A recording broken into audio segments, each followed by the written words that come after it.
Testing.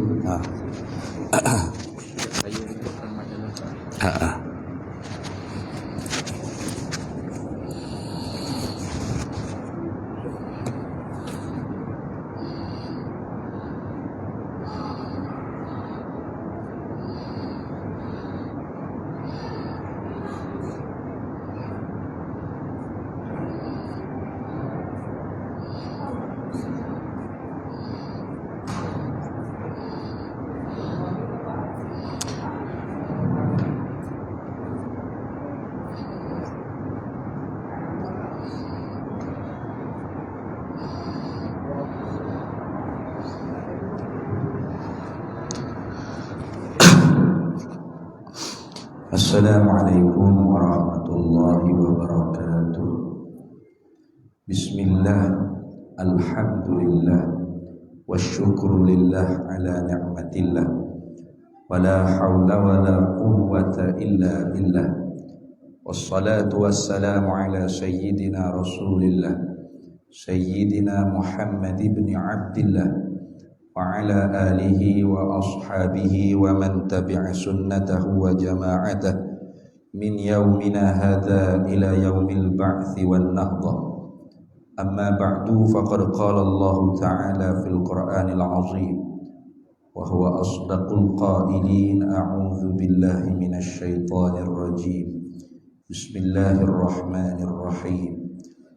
Wa anna hadha sirati mustaqiman fattabi'uhu wa la tattabi'us subula fatafarraqa bikum an sabilihi dzalikum wassaqum bihi la'allakum tattaqun.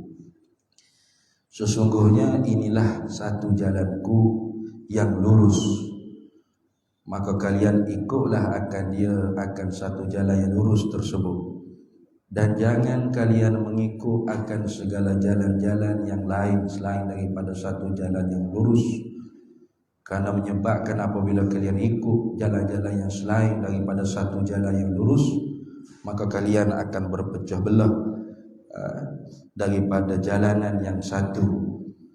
Demikianlah bagi kamu sebagai wasiat kamu kepada, dengan demikian itu kalian mudah-mudahan bertakwa kepada Allah Subhanahu wa taala. Shadaqallahu maulana al-azim. Alhamdulillah para hadirin semua, tamu-tamunya syukur kehadrat Allah Subhanahu wa taala karena kita masih lagi diberi peluang oleh Allah taala untuk hidup pada hari Jumaat.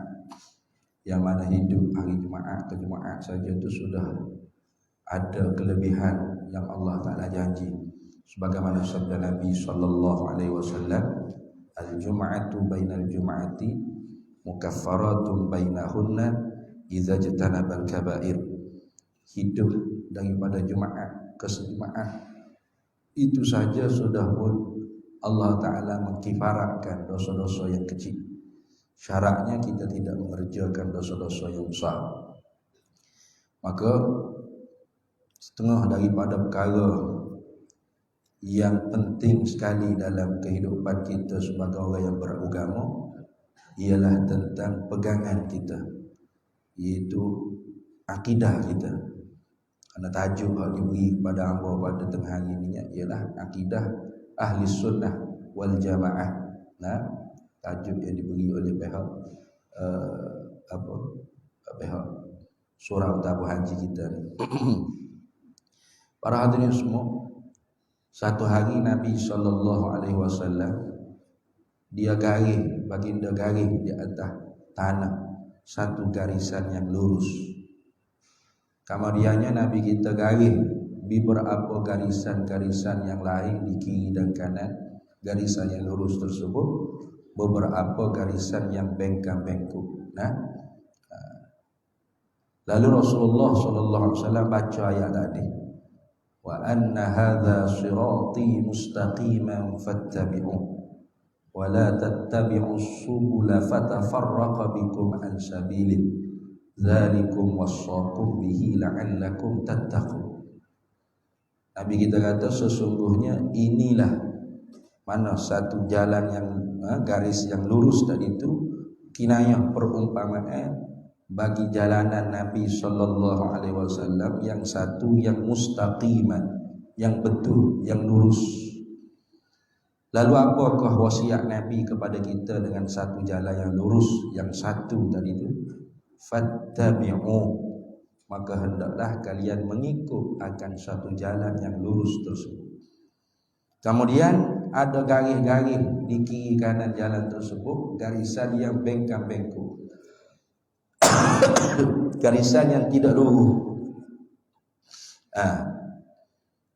Maka wala tattabi'us subula, dan jangan kalian mengikut akan jalan-jalan yang lain. Mana jalan yang kiri kanan yang berbengkak-bengkok tadi jangan diikut. Karena kalau kita ikut juga fatafarraqa bikum an sabilih, maka menyebabkan kita akan berpecah daripada satu jalan yang mustaqim tadi, satu jalan yang lurus.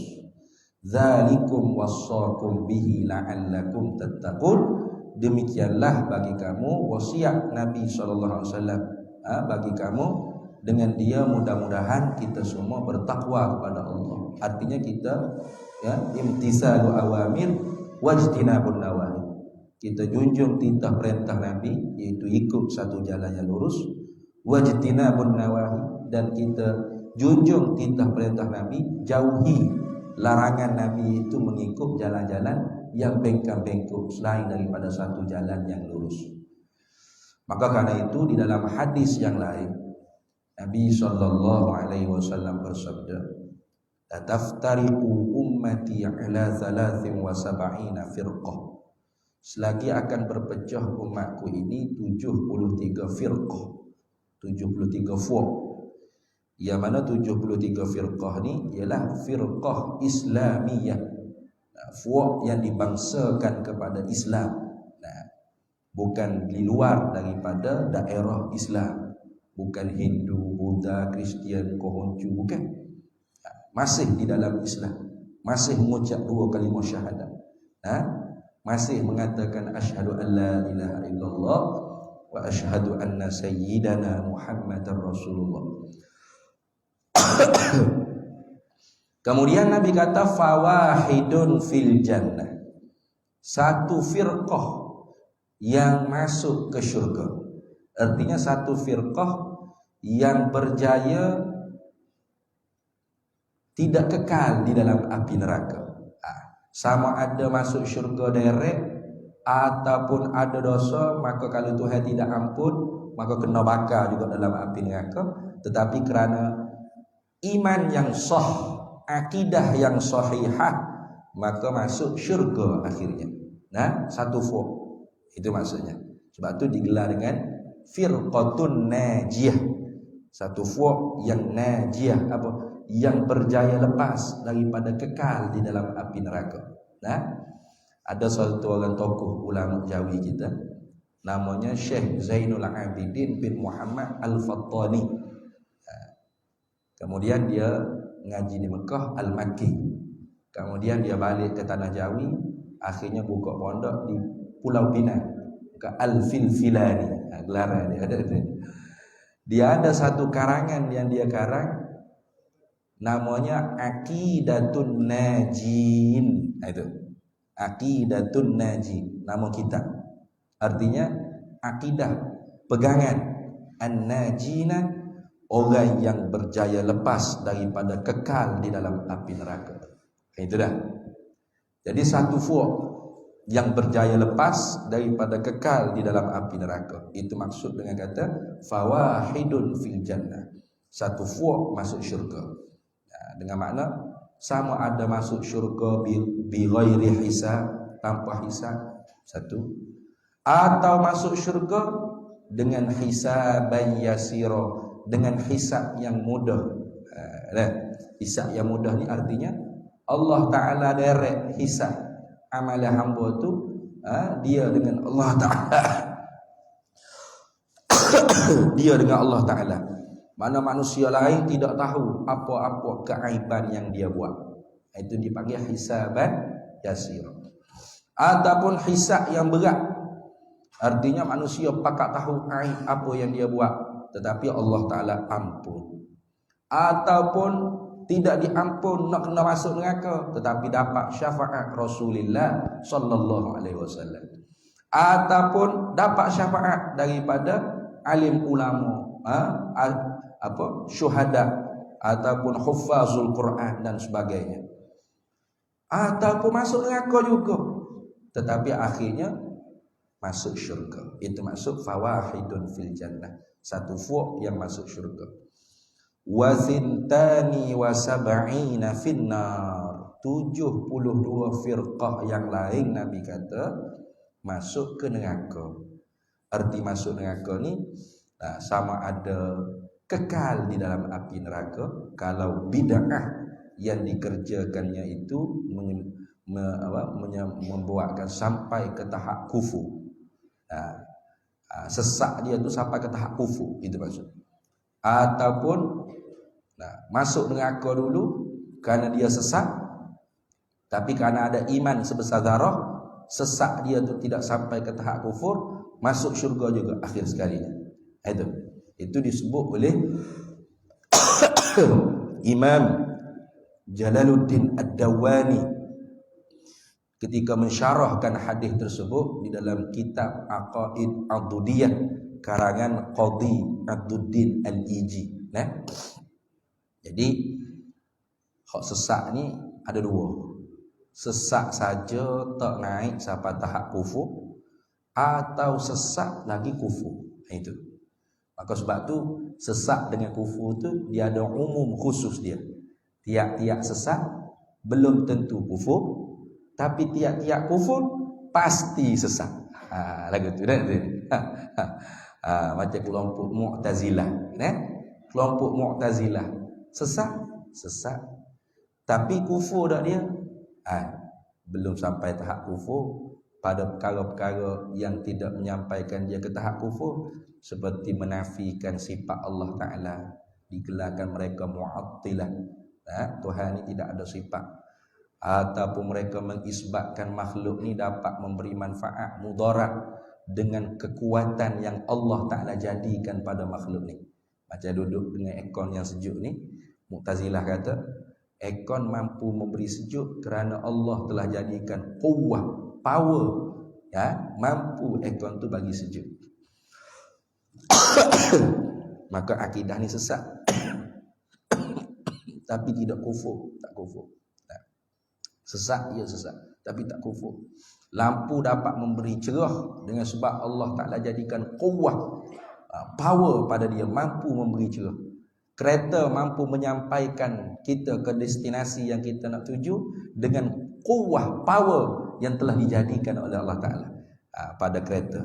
Nasi mampu memberi kenyang kerana Allah bagikan power pada nasi, mampu memberi kenyang.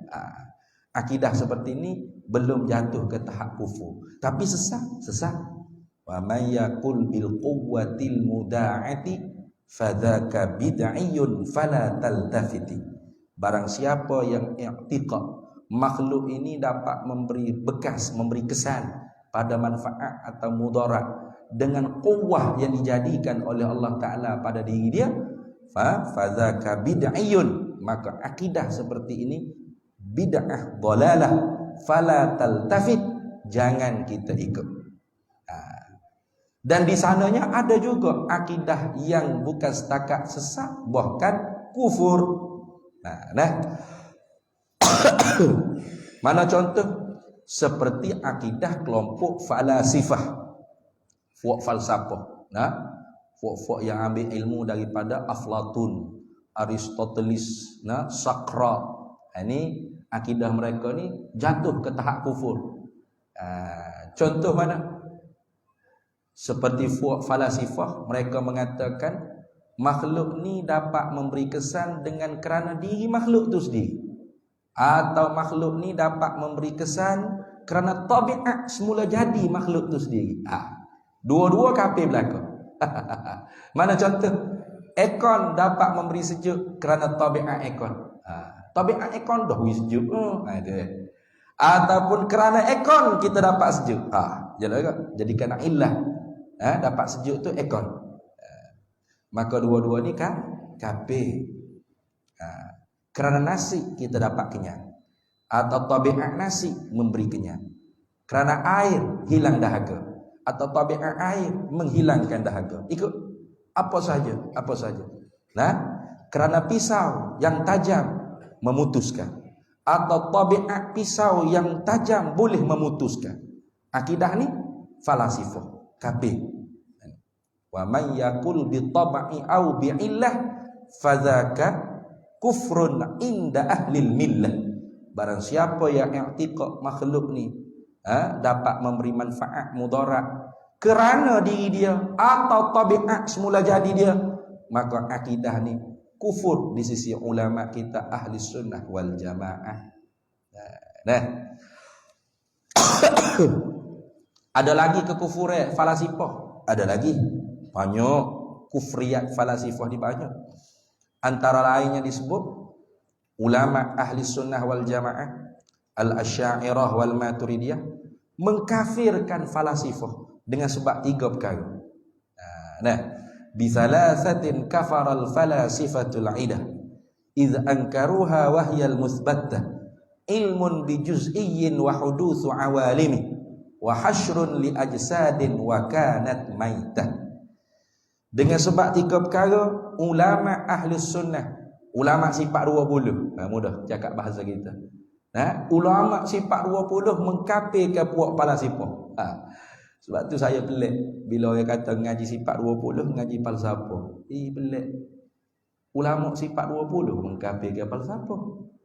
Tiba-tiba kalau kita kata mengaji sifat 20 mengaji falsafah, berarti ulama sifat 20 mengkafirkan diri sendiri ke lagu mana? Nah, ulama sifat 20 lah yang mengkafirkan falsafah. Maka sebab tu ilmu tauhid, ilmu akidah, ilmu sifat 20 tu jangan kita tinggal mengaji. Kalau kita mengaji betul-betul ingat masalah yang disebut di dalam kitab-kitab akidah ahli sunnah wal jamaah, ilmu tauhid, ilmu kalam, ilmu usuluddin, ilmu aqaidil iman, ilmu akidah, ilmu ma'rifatu ammah, ilmu sifat 20, ya banyak nama. Banyak nama tu sebab mulianya benda hak dipernama. Jangan kita pening. Ngaji ilmu ke apa? Ngaji ilmu tauhid. Oh, hebatnya. Kami mengaji ilmu usuluddin. Hak tulah tu. Tak sama lah tu. Ilmu iman pun dia panggil. Karenanya setiap apa yang dibahas oleh alim ulama dalam ilmu sifat 20 tu sebenarnya benteng untuk kita daripada ajaran-ajaran yang sesat, yang menyeleweng daripada ajaran Nabi SAW. Sebagai satu contoh, pernah dulu ada satu hamba Allah, hari jumpa hamba di pondok, yang mengadu, dia kata, Allah Ustaz, saya ni habis puluh-puluh ribu duit. Sebab apa? Kena tipu kotak syekh. Kotak syekh tarekat. Kawan lah ni beri tarekat. Fardu ain tak mengaji tak apa, yang penting hakikat tarekat lebih tinggi dengan Tuhan. Akhirnya kena tipu, habis duit puluh-puluh ribu, baru sedar. Jadi dia cerita, Tok Syekh tarekat dia tu pernah dulunya saya pernah tanya Tok Syekh saya. Dia tak semaya. Tak semaya. Tapi dia suruh anak murid semaya. Anak murid dia suruh semaya. Mu kena semaya. Sebab mu tak sama macam aku kata. Aku martabat lain dah. Dia gunalah kitab hikam untuk seleweng makna. Dalam kitab hikam Ibnu Athaillah sebut, man sabaqat inayatuhu lam tadur jinayatuh. Siapa yang terdahulu pada ketentuan Allah sedia kala dia untuk ahlul inayah, dipelihara oleh Allah daripada masuk neraka, lam tadur jinayatuhu, tidak ada mudarat apa-apa dosa yang dia buat. Jadi dia tak sama level dengan anak murid dia kata. Dia tanya dah Tuhan. Ketika mana dia mengaji di Indung mula, Tok Syekh dia tu tanah dia dalam tanah, duk zikir dalam tanah. Yang ambil skrip cerita filem Sunan Kalijaga Indonesia buat. Duduk zikir-zikir dalam tanah, tiba-tiba mari bercahaya ni daripada langit turun ke bumi masuk ke tanah duduk depan muka. Rupa-rupa Allah ya. Jadi dia tanya, ya Allah, saya ni bagaimana akhirat esok ya Allah?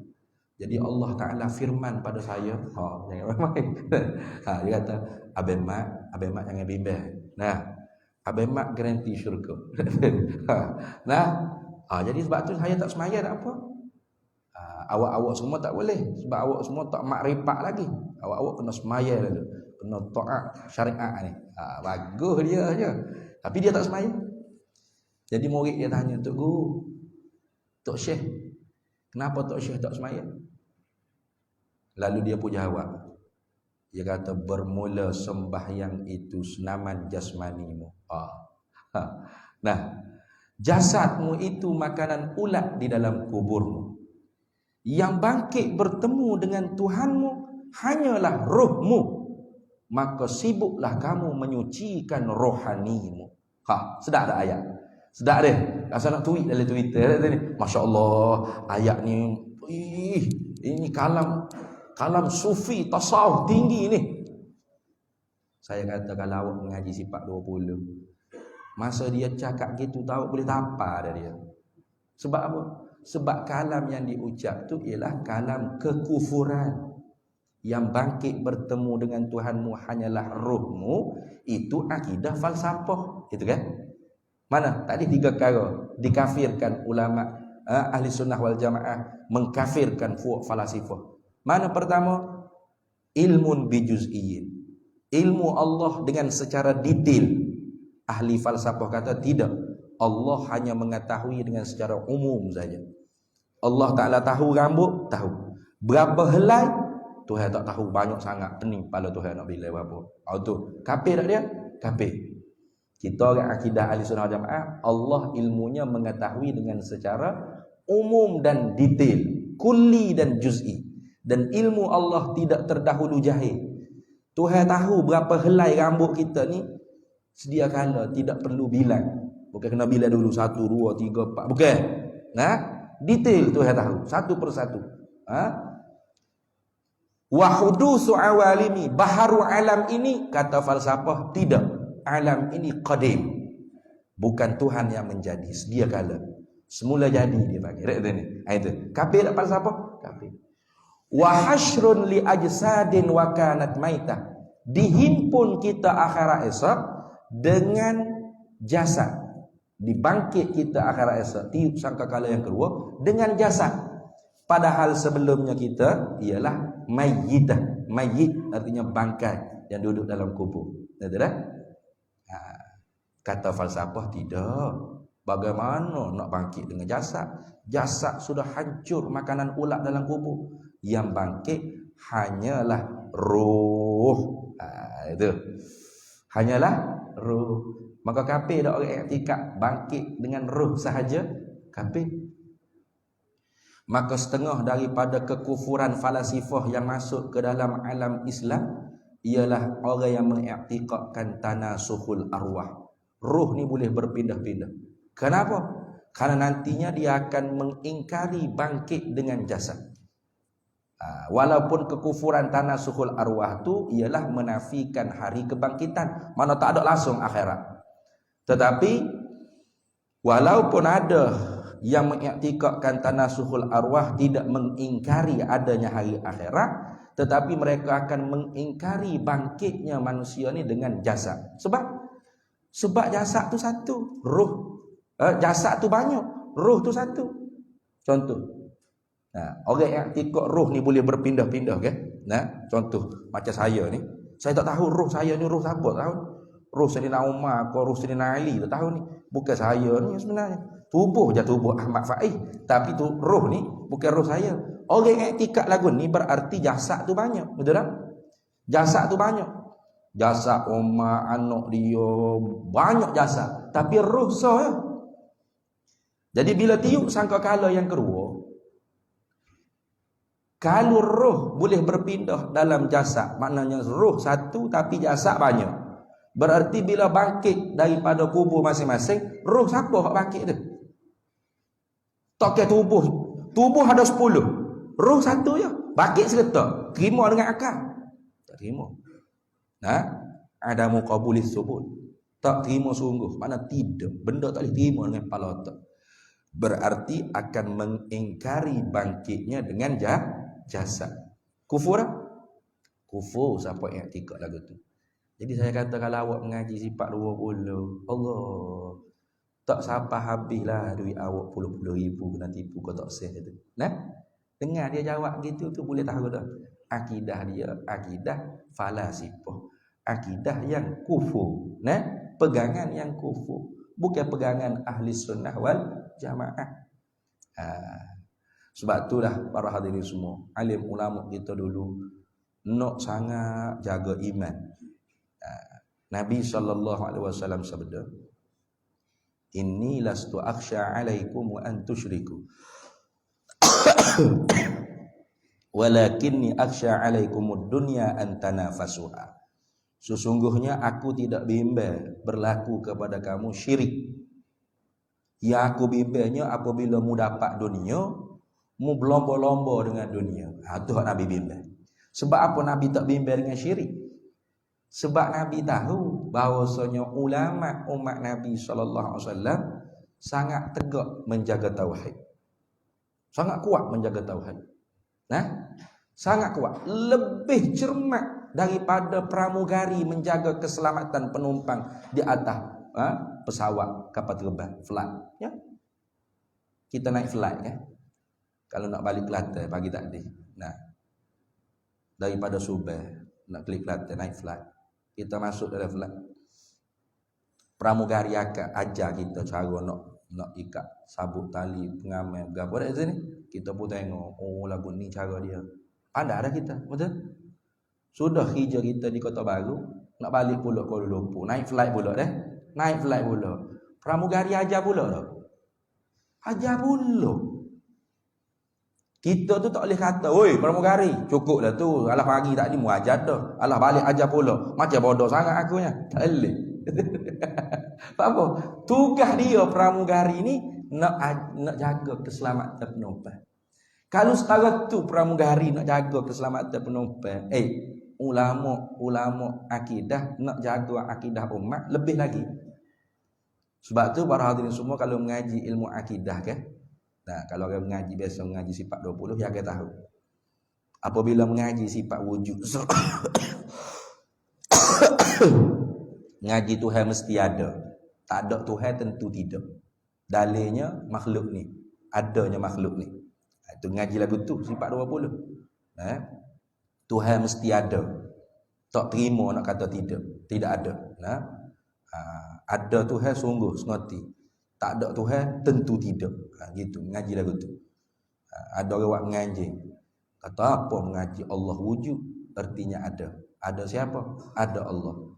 Lawannya lawan ada, tiada. Tiada siapa? Tiada Allah. Saat ni ada, patu belawa jadi tak ada pula dah Allah. Ada kau tak ada Allah. Sedap dia buat lawak kau kan. Lawan situ bukan makna gocoh, bukan makna tomoy, bertumbuk. Sparring, bergocoh, berlawan itu bukan.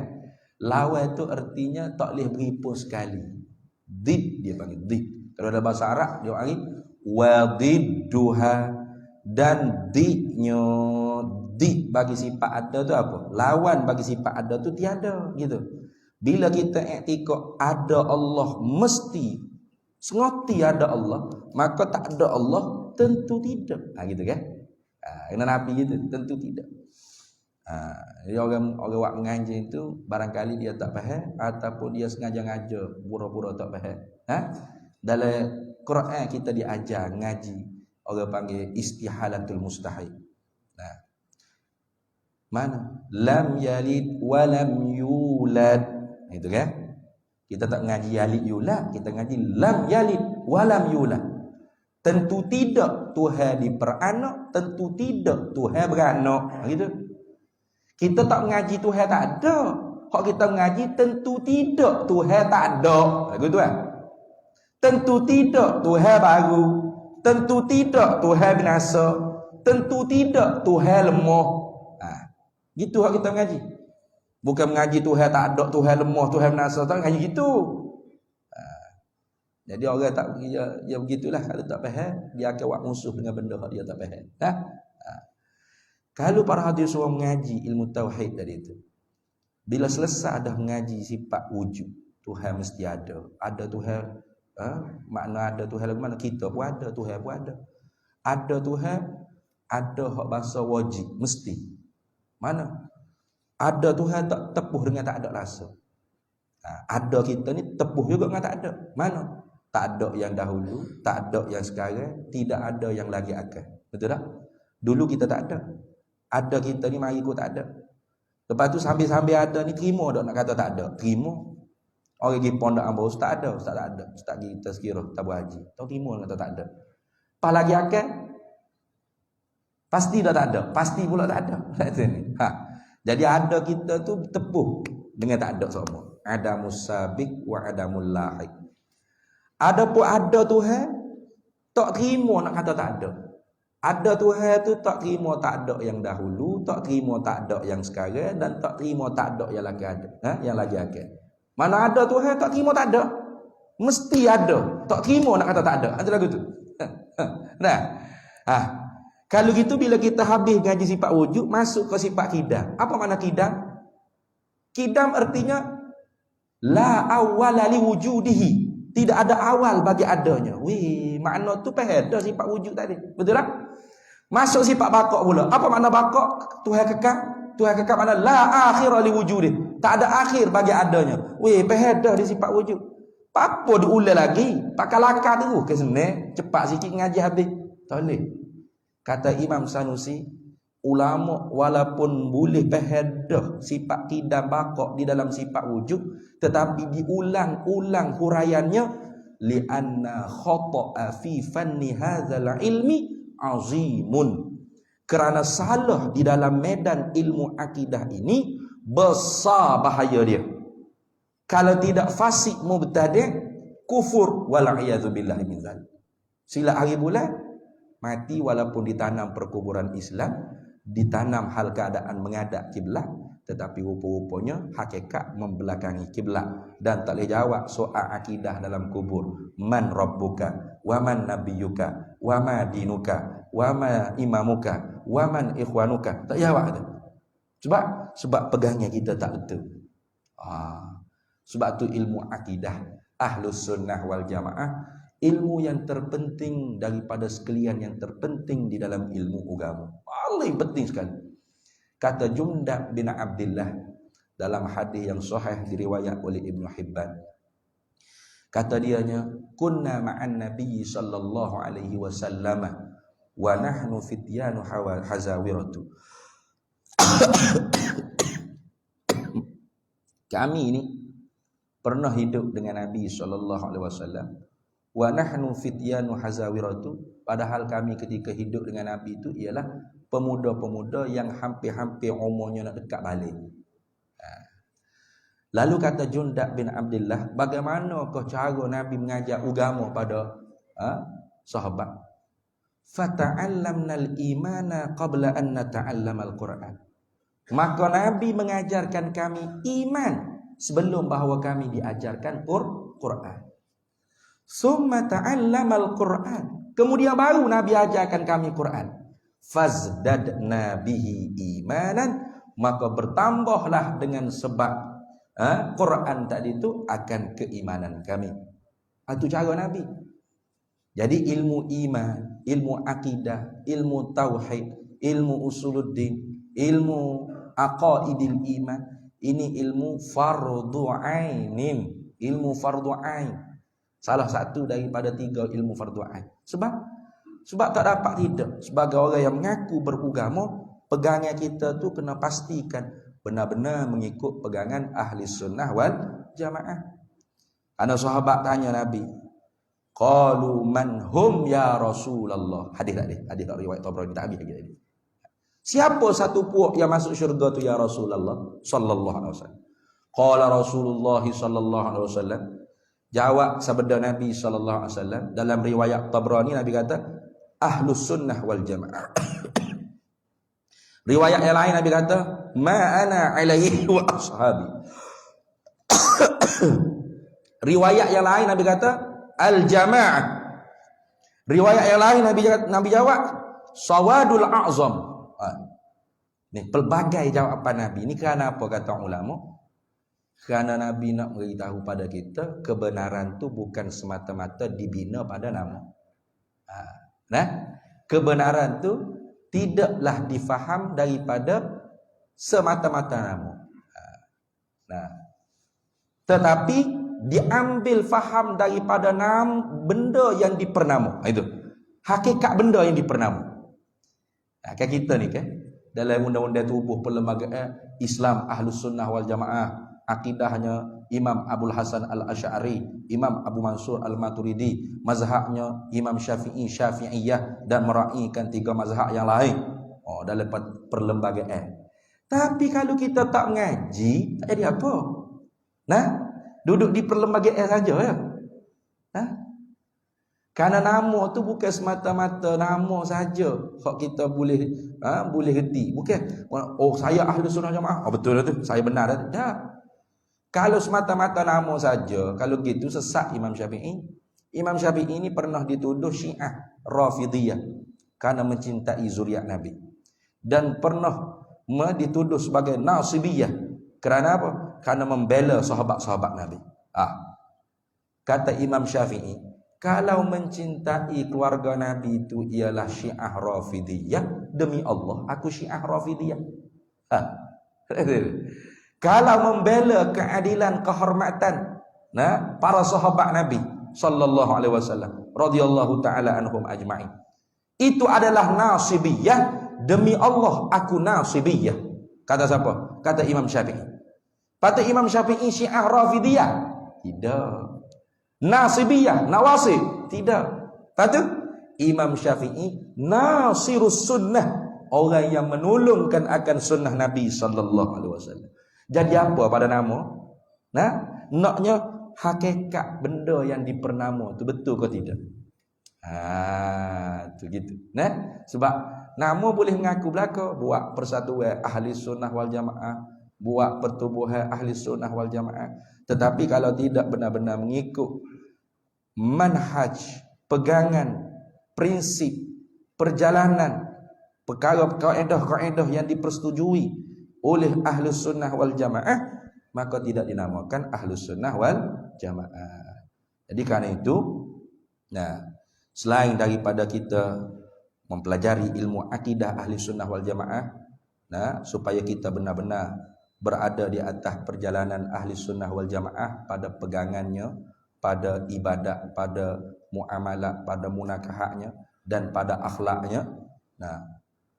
Selain daripada itu juga, untuk lebih tahakkuk, untuk lebih yakin, cerak kata kita ni tidak termasuk di 72 firqah yang lain selain daripada Ahli Sunnah wal Jamaah, sayugia juga kita mengenali kelompok-kelompok yang sesat 72 firqah. Ini sebagaimana yang disebut dalam kaedah ulamanya, inna syai'a la tattadihu illa ba'da ma'rifati muqabilin.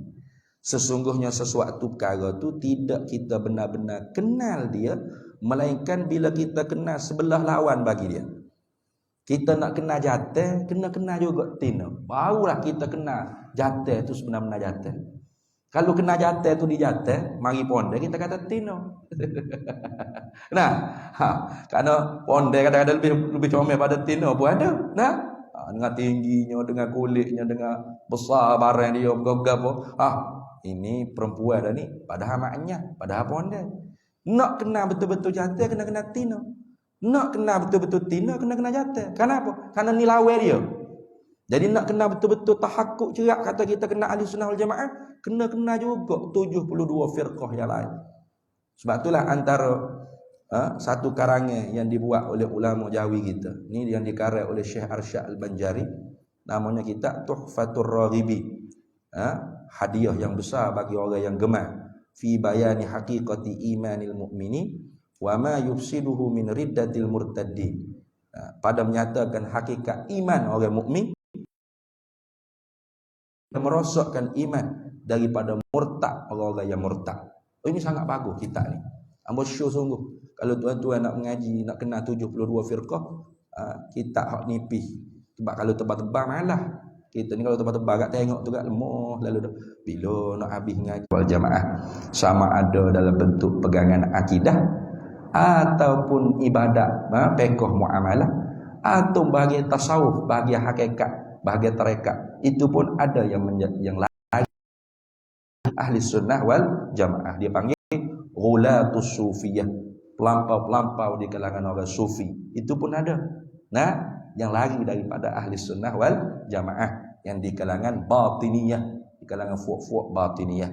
Jadi mudah-mudahan kita semua faham dan berjasa besar dengan kemerdekaan tanah Melayu kita, iaitu ada di dalam wasiat dia wasiat tentang ahli sunnah wal jamaah di dalam negara kita ni pegangannya, akidahnya mengikut Imam Abdul Hasan.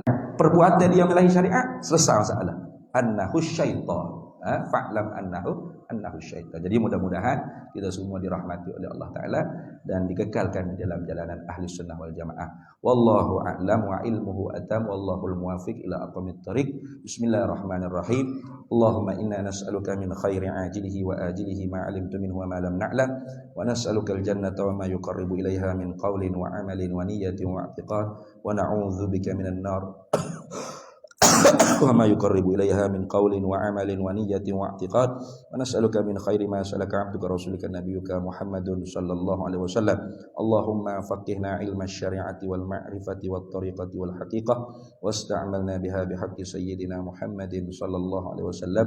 Rabbi fanfa'na bi barakatihim wahdina al-husna bi hurmatihim wa amitna fi tariqatihim wa mu'afatin minal fitani wa sallallahu sallam ala sayyidina Muhammad walhamdulillahi rabbil alamin. Para hadirin semua, di saat